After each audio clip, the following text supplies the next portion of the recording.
খানা খাওয়ার ব্যাপারে তিনটি গুরুত্বপূর্ণ দোয়া।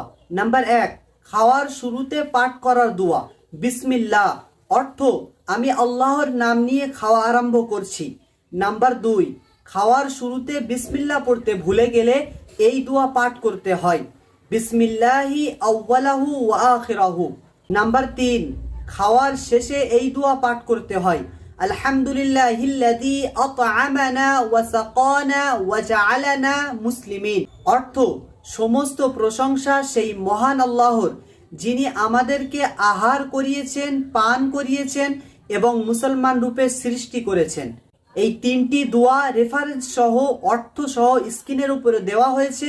আপনারা সকলেই এই তিনটি দোয়া মুখস্থ করে নেবেন এবং এর উপরে আমল করবেন। আর অবশ্যই এই ভিডিওটি শেয়ার করবেন যাতে করে আপনার অপর মুসলমান ভাইয়েরা এই দোয়াগুলি শিখতে পারে এবং আমল করতে